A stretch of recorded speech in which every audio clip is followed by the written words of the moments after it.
okay, so we're not expanding, so we want technically increase. They were concerned about what's called the woodwork effect of people who are actually eligible and have been but didn't realize it, but because there are so many options out there, they might actually apply now. So there are more people getting in from that, but at the same time, there's new rules that go into effect, so some people who were eligible before are gonna lose it.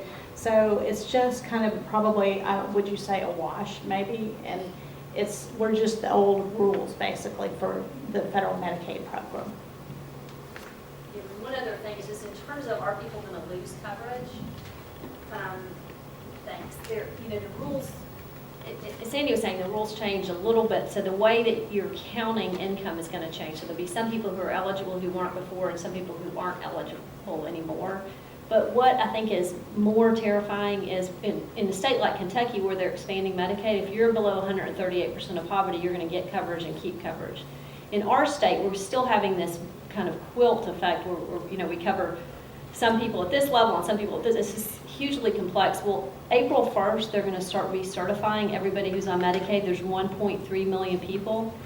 And they're going to recertify them with a whole new set of rules. And so, and they've closed the Department of Human Services offices, so those were the live people who helped folks recertify and prove they were eligible. Now they're sending people to healthcare.gov. They're sending moms like 2 hours postpartum to healthcare.gov to enroll their baby.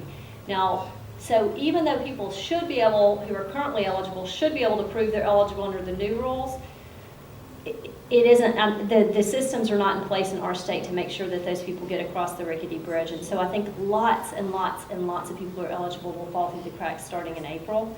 And, and because it's so complex, we won't know whether or not they're eligible.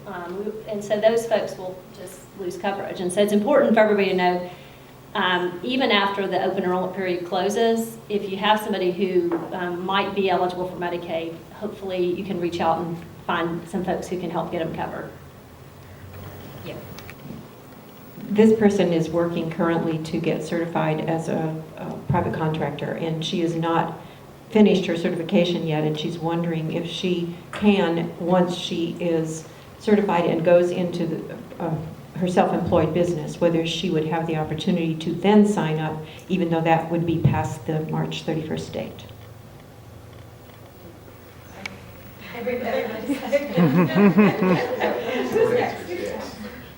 It's a very short answer, yes. He's right, it is, yes. Really, what people don't understand is COBRA actually acts as individual coverage even though it's through your job. So obviously with COBRA, the way that it works is once you lose your employment, if you had coverage with COBRA, or if you had coverage through your job rather, your job basically extends you the benefit of it being able to continue your insurance through COBRA, which is the continuation of benefits of coverage. Basically, it's your insurance through your job, but you're paying the full rate of that insurance, which means you're paying the total cost of health insurance. So it's actually going to be basically individual coverage, even though your job is offering it. So really, once that COBRA ends, obviously you can go to the marketplace because that's a qualifying event. As many of you know, qualifying events are basically special periods in your life that open you up to make changes to your benefits, whether you want to get new benefits, make changes to the benefits that you have now. At any rate, during that time that the COBRA ends, yes, you can go ahead and go to the marketplace. But what a lot of people are finding out is that as of right now, if they were to possibly drop that COBRA and look at going to the marketplace, they're going to find a rate that's going to be a lot cheaper than what they're carrying through their current policy. Did you have something to add on to that? On a very similar note, I was just going to say, what are the qualifying events where in the middle of the year you can sign up? So qualifying life event is the big catchphrase there. And it can be a lot of things. A change in income. So you are below 100% of the federal poverty level. Maybe you're in that coverage gap. All of a sudden you get a job where your projected income for 2014 is now going to be above the federal poverty level. That'd be a qualifying life event. Having a change in your household size, because it's calculated by household size and income. So those would be the big two. Change in eligible immigration status. So someone's here, maybe undocumented, and then they can get that worked out so that they are now a legal resident of the United States. that would open a special enrollment period. Straight out of jail, that would open a special enrollment period. Number of things. I'm thinking about all the questions at the very tail end of the application that are all screening for those special enrollment periods. You recently, maybe 18, you turned 19. You were on 10 care as being, or cover kids, because you're 18 and now you're 19, and so that would be a qualifying life event. So all kinds. I mean, there's so many different things. I'm sure some of y'all are probably thinking of ones that I haven't mentioned, but there are a whole bunch. But the screening questions are pretty thorough there at healthcare.gov. If you have a question about what qualifies, of course, you can always contact a certified application counselor or a navigator. Basically, if you're a childless adult, the only way you can get coverage is if you get pregnant. So, or get a severe disability. Okay, So- you have a disability. Severe disability, getting pregnant, or if you were to adopt children. I mean, there's a lot of children that need adoption, people who need coverage, matchmaker. I mean, it's really important that you talk to your legislator about why it's important that we expand Medicaid in our state. And, other governors have hated the president and seen fit to expand Medicaid. Why can't we?